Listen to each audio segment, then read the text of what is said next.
Assalamualaikum warahmatullahi wabarakatuh. Perkenalkan, nama saya Delia Liandara, absen 13 dari kelas 12 MIPA 3. Di sini saya mewawancara Dedi buat tugas sejarah.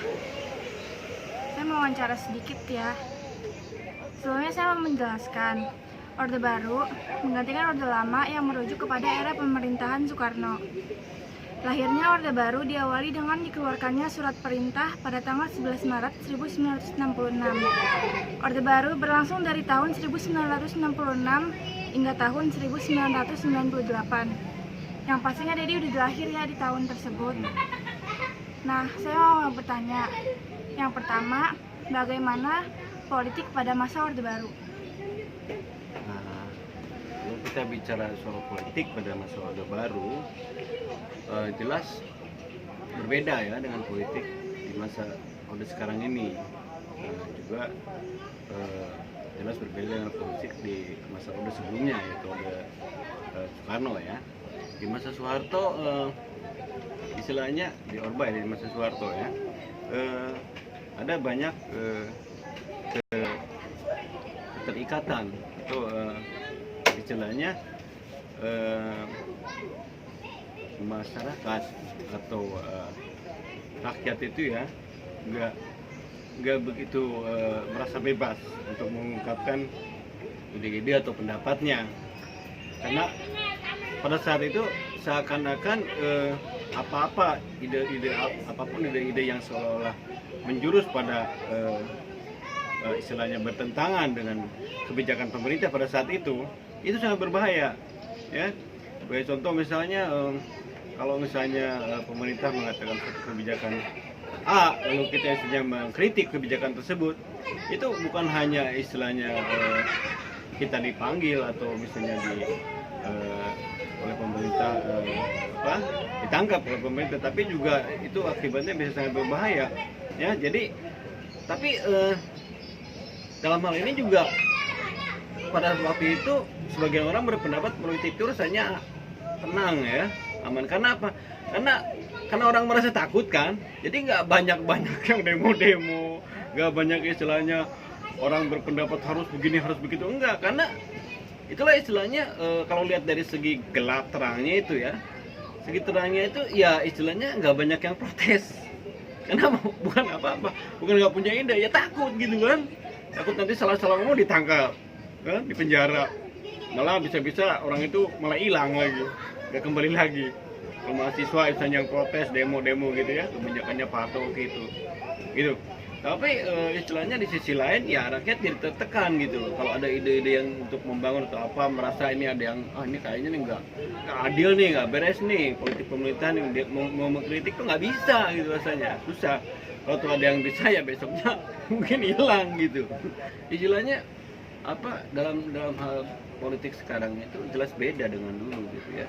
Kalau dilihat segi gelap terangnya, bagus jeleknya gitu, ada masing-masing porsinya gitu ya. Biar sekarang orang bisa bebas, bisa, tapi rakyat merasa kayak nggak nyaman kan. Betul-betul ada demo, loh kok presiden goblok-goblokin atau menteri kok dibego-begoin atau apa istilahnya kan. Dulu kan mana ada orang begitu. Bahkan sekarang itu istilahnya seolah-olah karena kebebasan bicara gitu, jadi banyak bentrokan gitu. Nah, dalam satu ini aja, satu kalau bisa dibilang kubu istilahnya ya, satu kubu satu sama-sama misalnya dalam kubu misalnya kan macam-macam sekarang meluas bentuknya, ada pembentukan masalah agama lah, ada bentukan masalah politik lah, jabatan lah, masalah apa-apa segala macam kan. Gitu. Karena istilahnya asal nggak seide mereka bebas ngomong kan. Nah dari bebas ngomong itu akhirnya jadi ada yang tersinggung lah, ada yang itulah, karena nggak ada aturannya. Dan mereka pakai dalih atau pakai istilahnya acuan mereka itu cuma kebebasan bicara. Jadi bicara apa aja ya istilahnya nggak pakai aturan gitu. Jadi istilahnya nggak di situlah jeleknya gitu ya. Istilahnya jadi istilahnya apa, di situ kita harus bisa imbang gitu ya, bisa menilai itu satu perusahaan itu dalam masa sekarang ya secara objektif. Jangan terpengaruh karena banyak orang begini ikut begini, orang ngomongin mas begini, enggak. Kita punya apa istilah sense yang objektif ya. Kalau kita nggak ngerti mendingan nggak usah ngapa-ngapain, nggak usah ngomong, nggak usah ikut-ikutan demo, nggak usah diem aja udah ya. Ngapain coba kalau nggak ngerti ikut-ikutan kan aneh namanya ya disebut boneka bukan, disebut puppet juga bukan kan istilahnya. Jadi zaman sekarang ini lebih baik apa yang kita nggak ngerti kita nggak ngomong gitu, karena nggak ada untungnya. Jadi malahan zaman sekarang ini kalau salah-salah ngomong ditangkap juga. Kalau kelebihannya, coba contohnya kan banyak gitu, yang menghujat presiden nggak jelas alasannya ditangkap, yang menghujat ulama nggak jelas alasannya ditangkap kan.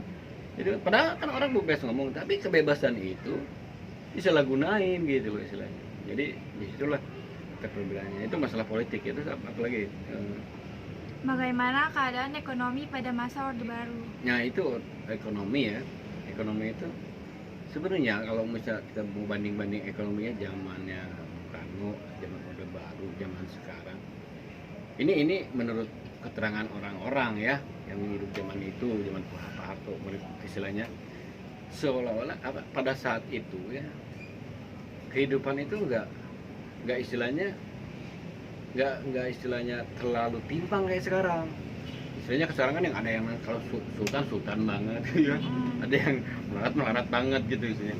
Ya aslinya bedanya kelihatan beda gitu sekarang tuh, ada yang mau orang-orang bisa jadi kaya. Ya kita nggak usah iri dengan mereka, tapi istilahnya ketimpangan politik itu jelas sekarang tuh kelihatan. Ada yang kaya banget gitu ya, ada yang ini karena ada politik istilahnya mungkin kebebasan berekonomi ya istilahnya. Ya lu bisa kalau misalnya kamu pintar bisa usaha ya untung terserah istilahnya. Tapi zaman dulu gitu ya, karena memang juga ada politik di atas, misalnya Pak Harto yang mengatur atau begini karena atau misalnya takut kalau misalnya nanti kaya nanti istilahnya disalahgunain sama yang di atas nanti atau kasarnya dipajakin atau apalah gitu ya. Jadi orang istilahnya nggak nunjukin bahwa mereka itu pengen. Jadi istilahnya zaman waktu itu tuh orang tuh ngerasa seolah-olah sama rata gitu. Waktu itu bisa makan semua. Terus kita juga ada yang disebut apa istilahnya swasembada pangan waktu itu. Swasembada pangan tuh kita nggak pernah kekurangan beras gitu. Pokok utamanya beras. Nggak pernah kekurangan, nggak ada. Terus sisanya sayur-sayuran segala macam itu dulu nggak kekurangan. Karena dulu itu saya ingat ada yang namanya Menteri Penerangan ya, Moko namanya. Tiap pagi itu dia ngasih informasi harga beras segini, harga cabai segini. Jadi nggak seenak-enak tuh orang di pasar tuh naik-naikan beras, naik-naikan harga cabai itu rata karena ada patokannya dikasih tahu di TV kan misalnya. Ini harga sayuran. Iya benar itu. Jadi dia punya kertas panjang itu dibaca sama dia tuh sama Menteri Penerangan. Harga cabai, bawang sampai segala macam itu. Jadi sama segala macam. Jadi orang di pasar itu udah punya patokan, nggak bisa anak-anaknya saja kayak di kita sekarang kan lagi lebaran naik harga cabai melambung gitu. Padahal dulu nggak bisa begitu. Nah udah gitu istilahnya ya memang pemerintah kita nggak pernah namanya ngimpor beras waktu itu. Beras tuh ada aja, malah nggak ekspor gitu ya, karena kita sawah kan di mana-mana waktu itu kan belum. Kalau sekarang kan sawah kan udah jarang karena dijadiin real estate semua kan, di rumah-rumah jadinya ini akhirnya kadang-kadang beras kita masih ngimpor kan karena kekurangan beras. Dulu kan enggak, di mana-mana sawah gitu, banyak sawah, banyak apa. Jadi kalau dilihat ekonomi gitu ya waktu itu bisa dibilang stabil gitu, nggak ada orang kelaparan gitu. Dalam arti ya istilahnya walaupun nggak mewah gitu, tapi orang bisa hidup wajar gitu. Nah yang sekarang ini gitu ya, zaman tambah maju ya ekonomi ya jalan jauh dengan dulu. Sekarang udah makin modern, makin ada masukan makanan Amerika segala macam ini itu, kita ada Gojek dan segala macam. Tapi kan untuk ekonominya kita bisa lihat jauh timpang gitu. Ada yang banyak banget. Nah, kalau misalnya sekarang tapi makanya pemerintah sekarang kan menyesuaikannya tuh ketimpangannya itu misalnya mengatasi ketimpangan itu dengan misalnya adanya bantuan pemerintah kan untuk yang nggak mampu kan sekolah, untuk anak sekolah, anak yatim piatu atau apa yang nggak mampu dia kan dibantu. Karena memang kalau nggak gitu kan timpang banget gitu. Dari mana itu sumber dananya mereka gitu kan? Sementara orang yang kaya istilahnya mungkin sibuk memperkaya diri sendiri juga, ada yang begitu kan, nggak semuanya orang mau jadi donatur di situ. Jadi sekarang tetapi secara menyeluruh gitu ya, ekonomi pada waktu itu tuh ya oke aja gitu. Nah sekarang ini ekonomi ini istilahnya rakyat juga nggak bisa dibilangin nggak kekurangan pangan, tapi kan pemerintahnya yang bantu gitu. Zaman dulu kan bukan bantuan pemerintah, dalam arti memang rakyatnya bisa mandiri. Kalau nggak bisa cari makan dulu disuruh namanya transmigrasi gitu. Transmigrasi itu membuka hutan dibikin jadi pertanian gitu. Jadi dia tuh tanah buat kamu garap sih. Nah orang Ya istilahnya kan hutan kan dia kerjanya berat. Wow, hutan ditebang sama dia pohonnya segala macam dibuat jadi sawah gitu. Tapi kalau udah jadi sawah kan dia bisa makan dari situ. Ya, gitu ya. Jadi swasembada pangan tuh gitu. Jadi istilahnya dulu itu memang pemerintah itu nggak kelihatan kata bahasa itu ada orang-orang yang banyak manajemen, orang-orang kaya hutan apalah dari apa metro segala macam. Enggak, zaman itu orang-orang tuh cuma kelihatan tuh kalau yang memang orang-orang memang udah kaya ya kaya, tapi kalau kebanyakan rakyat ya begitulah kehidupannya. Tapi juga nggak kekurangan makan gitu. Itu ekonomi, jadi bisa dibilang waktu itu stabil ekonominya walaupun nggak mewah gitu ya. Nah, zaman sekarang ya seperti yang kita lihat sekarang ekonominya. Nggak kita bagaimana menilainya, bisa dibilang menilainya ekonomi sekarang itu bagus, bisa dinilainya ekonomi sekarang itu misalnya apa timpang, tergantung kita ngeliatnya dari mana. Kan zaman sekarang nggak usah dikomentarin, tiap orang punya penilaian sendiri-sendiri gitu. Ekonomi zaman sekarang itu wah kalau kata saya itu nggak jelas, nggak terserah, itu penilaian masing-masing gitu.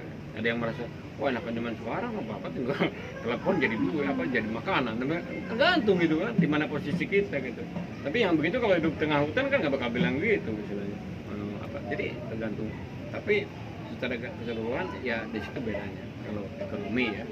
Kalau masalah zaman Soekarno ya nggak tahu dan itu gimana gitu. Yang jelas zaman Soekarno dengan sekarang itu gitu bedanya. Dulu itu lebih mementingkan yang namanya swasembada pangan. Cukup nggak cukup pakai itu makan dari ya istilahnya yang dihasilkan negara gitu. Nggak usah pada ngumpul beras segala macam gitu. Sekarang ini kalau gampang nggak, misalnya kalau nggak kekurangan beras dari pemerintah ngimpor dari luar gitu, sama juga cukup juga. Tapi zaman dulu itu istilahnya kita mandiri gitu ekonomi, gitu lah aja. Jadi istilahnya bedanya ekonomi apa lagi? Yang Udah itu aja. Udah. Sekian. Jadi gitu aja ya. Sekian wawancara dari saya. Assalamualaikum warahmatullahi wabarakatuh. Waalaikumsalam warahmatullahi wabarakatuh.